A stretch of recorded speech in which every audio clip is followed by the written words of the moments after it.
1962। समंदर के बीच एक आइलैंड, एक ऐसी जेल जहां से भागना मौत के बराबर था। 29 साल, 36 कोशिशें, सब नाकाम। लेकिन एक शातिर दिमाग फ्रैंक मॉरिस, वो यहां सिर्फ एक काम के लिए आया था, इतिहास बदलने।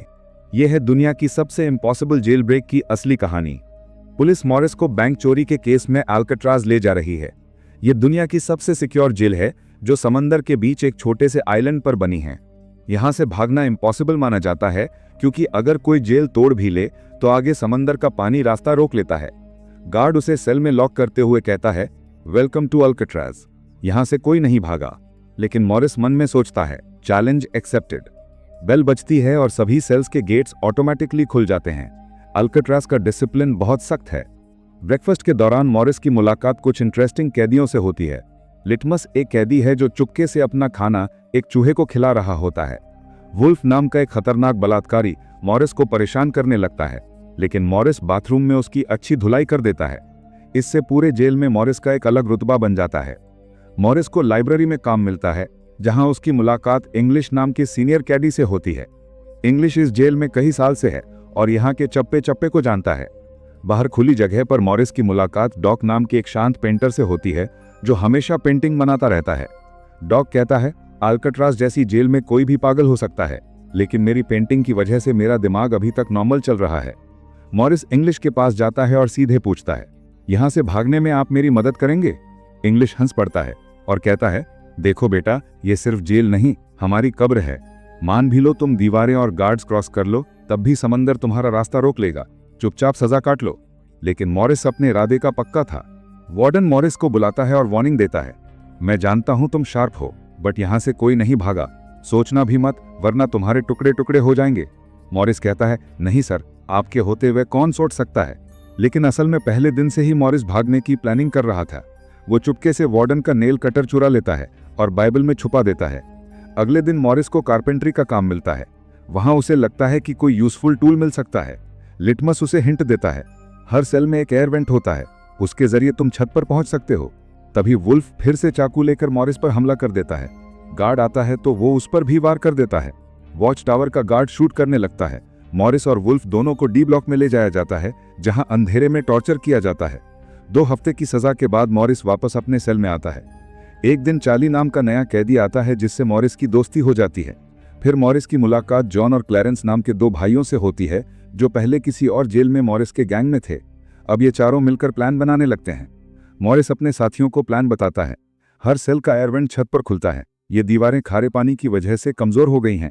मेरे पास नेल कटर है और मैंने खुदाई शुरू कर दी है।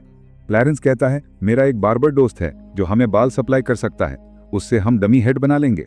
मॉरिस जॉन से कहता है, तुम क्लोथिंग डिपार्टमेंट में काम करते हो, कुछ रेनकोट्स चुरा लाना, हम उससे ट्यूब बोट और लाइफ जैकेट बनाएंगे। चार्ली को पहरा देने की जिम्मेदारी मिलती है। उसी रात मॉरिस खुदाई शुरू कर देता है, लेकिन नेल कटर बहुत छोटा है और उसके हाथों में छाले पड़ जाते हैं। अगले दिन मॉरिस को एक आइडिया आता है। वो डाइनिंग हॉल में जानबूझकर अपना चम्मच गंदा करता है और गार्ड से बदलने के लिए कहता है। जॉन गार्ड को बातों में उलझा लेता है और मॉरिस एक एक्स्ट्रा चम्मच चुरा लेता है। रात को इंग्लिश उससे मिलने आता है तो मॉरिस पूछता है, क्या यहाँ वेल्डिंग इक्विपमेंट मिलेगा? इंग्लिश समझ जाता है कि मॉरिस अभी भी भागने का प्लान बना रहा है। वो फिर वार्निंग देता है, लेकिन मॉरिस नहीं मानता। मॉरिस मैचेस मांगता है और डील करता है कि वो हर रोज अपने हिस्से का खाना उसके चूहे को देगा। उसी रात मॉरिस नील कटर का हैंडल निकालता है और चम्मच को तोड़कर उसे जोड़ देता है। मैचेस से दोनों को वेल्ड करके एक शार्प टूल तैयार कर लेता है। चार्ली पहरा दे रहा होता है, लेकिन उसकी आंख लग जाती है। तभी एक गार्ड आता है, पर इंग्लिश बीच में आकर उसका ध्यान भटका देता है। गार्ड को बर्निंग स्मेल आती है तो मॉरिस बेड पर लेट जाता है और कहता है, सर, आपके रहते कोई स्मोक कर सकता है क्या? मुझे तो कोई स्मेल नहीं आ रही। गार्ड खुश होकर चला जाता है। मॉरिस वेंट के चारों ओर की कंक्रीट निकाल देता है, लेकिन देखता है कि अंदर स्क्रूज लगे हैं जिन्हें काटने के लिए शार्प टूल चाहिए। अगले दिन कारपेंट्री में मॉरिस एक शार्प मेटल उठा लेता है और शू में छुपा लेता है। बाहर निकलते वक्त मेटल डिटेक्टर बजता है। गार्ड उसके हाथ में पकड़ा हुआ मेटल ले लेता है, लेकिन उसे नहीं पता कि मॉरिस ने दूसरा मेटल शू में छुपा रखा है। उस शार्प मेटल से मॉरिस ग्रिल को काट देता है। अब डमी हेड बनाने की बारी आती है। चार्ली पेंट मंगवाता है, मॉरिस कंक्रीट पाउडर बनाता है, जॉन बार्बर शॉप से बाल लाता है और क्लैरेंस लाइब्रेरी से ओल्ड बुक्स कलेक्ट करता है। मॉरिस पानी और मैगजीन यूज करके रियलिस्टिक डमी हेड बनाता है, जिस पर पेंट और बाल लगा देता है। साथ ही वो कार्डबोर्ड वॉल भी बनाता है ताकि कोई शक न करे। एक रात मॉरिस अकेले छत पर जाता है। वो डमी हेड बेड पर रखकर टनल से निकल जाता है और पाइप्स पकड़ के ऊपर चढ़ जाता है। वहां उसे एक आयरन ग्रिल दिखता है जो बहुत ऊंचाई पर है। नीचे गार्ड चार्ली से पूछता है कि मॉरिस इतनी जल्दी क्यों सो गया।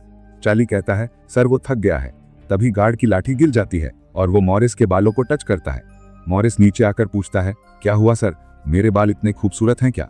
लकी था कि मॉरिस टाइम पर आ गया था। अगले दिन मॉरिस अपने साथियों को बताता है छत पर एक रास्ता है लेकिन ऊंचाई पर एक ग्रिल है, मुझे एक और साथी चाहिए। जॉन कहता है मेरा वेंट रेडी है, आज रात मैं भी आऊंगा। दोनों मिलकर छत पर जाते हैं। जॉन मॉरिस को उठाता है और मॉरिस ग्रिल पकड़ लेता है। जॉन देखता है कि ये बहुत मजबूत है, इसे ड्रिल मशीन से ही काटा जा सकता है। म्यूजिक क्लास में मॉरिस की नजर एक छोटे पंखे पर पड़ती है। चार्ली उसे इंस्ट्रूमेंट बॉक्स में छुपा लेता है। गार्ड चेक करते हैं लेकिन उन्हें कुछ नहीं मिलता। मॉरिस कई घंटों में उस पंखे से ड्रिल मशीन तैयार कर लेता है। उस रात मॉरिस और चार्ली छत पर चढ़कर आयरन रॉड को ड्रिल करने लगते हैं। ड्रिल की आवाज सुनकर गार्ड जाने लगते हैं लेकिन मॉरिस एक रॉड काट चुका होता है और ड्रिलिंग बंद कर देता है। गार्ड इग्नोर करके चला जाता है। एक दिन वार्डन सेल इंस्पेक्शन करने आता है। जब वो डॉग के सेल में जाता है तो उसकी सारी पेंटिंग्स देखकर अगले दिन सब बाहर फेंकने का ऑर्डर दे देता है। डॉग पूरी तरह टूट जाता है क्योंकि पेंटिंग ही उसकी जिंदगी थी। अगले दिन डॉग कारपेंट्री में मॉरिस की पॉकेट में चुपके से अपना फेवरेट फूल रख देता है और फिर एक्स से अपनी 3 उंगलियां काट लेता है। वो चिल्लाता है जिन उंगलियों से मैं पेंट नहीं कर सकता उनकी मुझे जरूरत नहीं। मॉरिस गुस्से में डॉग की कटी उंगलियां उठाकर गार्ड को देता है और कहता है जाओ वार्डन को दे दो, वो बहुत खुश होगा। अगले दिन ब्रेकफास्ट में वार्डन उस फूल को देखता है जो मॉरिस ने टेबल पर रखा था। वार्डन उसे मसल देता है। लिटमस गुस्से में उस पर हमला करता है लेकिन उसे हार्ट अटैक आ जाता है और वो गिर जाता है। चारों उसी रात भागने का डिसाइड करते हैं। आधी रात को मॉरिस वेट कर रहा होता है। तभी अचानक वार्डन उसका सेल चेक करने आता है जैसे किसी ने उसे बता दिया हो। उस रात मॉरिस, जॉन और क्लैरेंस अपने डमी हेड्स बेड पर रखकर वेंट के रास्ते से छत पर पहुंच जाते हैं। वो तीनों काफी देर चार्ली का वेट करते हैं लेकिन जब चार्ली नहीं आता तो वो बिना उसके निकल जाते हैं। चार्ली अपने सेल में डर से बैठा है। उसकी आंखों के सामने आजादी का सपना दूर होता जा रहा है। वो तीनों सर्च लाइट से बचते हुए बिल्डिंग के एंड तक पहुंच जाते हैं। चार्ली के दिल में जोश आता है और वो भी भागने का डिसाइड करता है। वो छत तक पहुंच जाता है लेकिन अकेले ऊपर की डोर तक नहीं पहुंच पाता। उसने अपनी आजादी का मौका डर की वजह से गवा दिया। दूसरी तरफ वो तीनों पाइप से लटक कर नीचे आ जाते हैं और सिक्योरिटी गार्ड की नजरों से बचते हुए जेल की आखिरी दीवार तक पहुंच जाते हैं। वो फेंस पर चढ़कर बाहर निकल आते हैं और तेजी से दौड़ते हुए समंदर के किनारे पहुंच जाते हैं। वो तीनों रेनकोट्स निकालकर मुंह से हवा भरने लगते हैं। काफी मेहनत के बाद ट्यूब बोट तैयार हो जाती है और वो उसे पानी में डाल देते हैं। इस तरह ये तीनों अल्काट्राज़ के रुतबे को मिट्टी में मिलाते हुए भाग जाते हैं। अगली सुबह गार्ड सेल्स चेक कर रहा होता है। जब वो मॉरिस के सेल में जाता है तो उसे जवाब नहीं मिलता। गार्ड सेल खोलकर उसके बाल पकड़ के उठाने की कोशिश करता है तो सिर नीचे गिर जाता है। गार्ड के पैरों तले जमीन खिसक जाती है। पूरे अल्काट्राज़ में सायरन बजने लगती हैं। वार्डन जेल में हर जगह उन्हें ढूंढता है लेकिन कहीं नहीं मिलते। फिर समंदर में सर्च ऑपरेशन चलाया जाता है। वार्डन को यकीन नहीं होता कि वो तीनों बच निकले। उसे लगता है कि जरूर वो पानी में मरे होंगे लेकिन अंदर से वो जानता था कि वो तीनों बहुत स्ट्रांग थे और अब आज़ादी की सांस ले रहे होंगे। हेडक्वार्टर्स के ऑफिसर्स वार्डन से सवाल कर रहे होते हैं। वार्डन को डॉग का वो फूल मिलता है, मतलब मॉरिस वार्डन से डॉग का बदला भी लेना चाहता था। सर्च टीम हेड आकर बताता है कि हर तरफ सर्च हो चुकी है लेकिन बॉडीज नहीं मिली। वार्डन अपनी नौकरी बचाने के लिए रिपोर्ट में लिखवाता है वो तीनों पानी में डूबकर मर गए, लेकिन किसी को यकीन नहीं हुआ। मॉरिस अल्काट्राज़ जेल तोड़ने से पूरी दुनिया में जीनियस के नाम से फेमस हुआ। इस घटना के 1 साल बाद अल्काट्राज़ जेल को बंद कर दिया गया क्योंकि अब कोई गारंटी नहीं थी कि यहाँ से कोई नहीं भाग सकता। यह है फ्रैंक मॉरिस की अद्भुत सच्ची कहानी जिसने इम्पॉसिबल को पॉसिबल बना दिखाया।